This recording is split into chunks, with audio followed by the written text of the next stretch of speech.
Welcome back to Wednesday Wisdoms, where I share tips, tricks, and tidbits. And today we are going over selecting your real estate agent. As I've explained before, I am licensed in multiple states, but obviously it's not all 50 as much as I would love for that to be the goal at some point. So I do work with a lot of agents all across the country and the world. I'm happy to get you connected. I do interview all of my referral partners to ensure that they will be phenomenal. But if you are in a situation where you want to find your own agent, here are some tips to help with that. So the first thing people generally do when they're looking for an agent is they're going to just Google real estate agent in my area. They may talk to some friends and family and see who they know. And then they may just call like a Zillow or realtor.com type deal. And all of these situations, you kind of end up with someone you don't know a whole lot about, and most people don't ask questions. I would encourage you to dig a little bit deeper, regardless of where it starts. It is important to know how much they sell to some extent, just so that you know that you're not working with someone who is entirely brand new and has no idea what they're doing. Not to say that those people don't have to start somewhere, but they should have a mentor or someone to help them to ensure that, you know, they're doing their job protecting you the best that they can. Something that happened this past week that was really eye-opening to me and kind of just pushed into what I do all the time was I was on a listing appointment. It is someone considering selling and interviewing multiple agents, which I am never against. I think that that's always good to do. So we walked through the home, pointed out, you know, the very minor things I saw that could need attention. This was very well maintained. And kind of, you know, what their timeline was, what was most important to them, to help figure out a marketing strategy that is specific to that home and that client. And something that she mentioned at the end was how many agents came in and just started giving her their stats. This is how many homes I've sold. We have another listing in this neighborhood, and everything was very pick me, look, I'm the best. And that didn't really serve the needs of that client. She does not care how many homes you've sold. She cares what you're going to do with her home.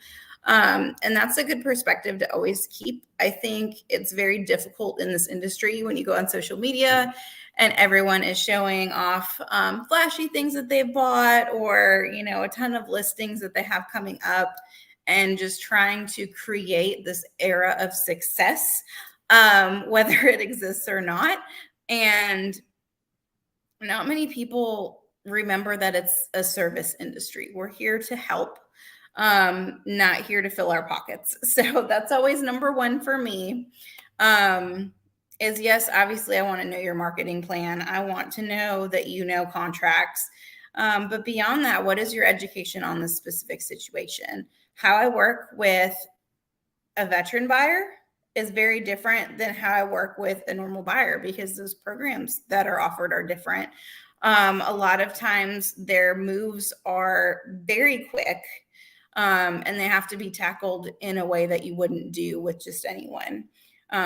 First-time home buyers are another one that I do differently, because they've not been through this before. They're going to have more questions. It's natural. If it's been 20 years since you've bought a house, I consider you kind of the same as a first-time home buyer, because it's been a while. The process is different. Even the things that aren't different, you may not remember. And then coupling that with, you know, most of the time needing to sell a home.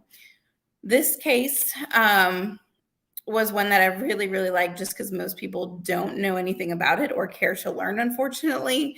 But it was a situation where, you know, the home belongs to a family member. And they've either passed or gone to assisted living. And so now we're looking at what to be probated, what the timeline looks for that, how many resources we need to pull in to help get things out of the house, and just different situations like that. And so it was really, really nice to see that that's appreciated. But that's the main thing that I look for, is just asking questions that are specific to you. How are you going to market my home? What other experiences have you had with similar homes? And just really digging into the needs of that client. If they're not asking you, if you have a home to sell and they're not asking you where you're going next, that's a red flag. If you are looking to buy and you're on the fence about when, and their immediate answer is, oh, I don't know what the future is going to look like, you should buy right now, probably a red flag. That is true. We don't know what the market's going to do in the future. We definitely don't see prices coming down, at least in my area. But that doesn't mean that it's the right time to buy for everyone. I wish that I had bought 2 years ago when interest rates were super low, but it wasn't time for us, and that's okay. I have a number of people I've been working with who could buy, but they're not finding what they absolutely love, and they're up for promotions within the next year.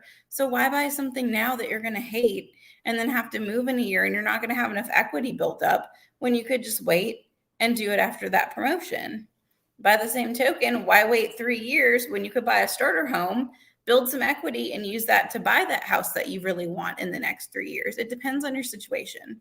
So don't let someone bully you into buying or selling when it's not the right time, or using them because they have a fancy little booklet or they want to sit in your home and not leave until you sign stuff, because some people do that.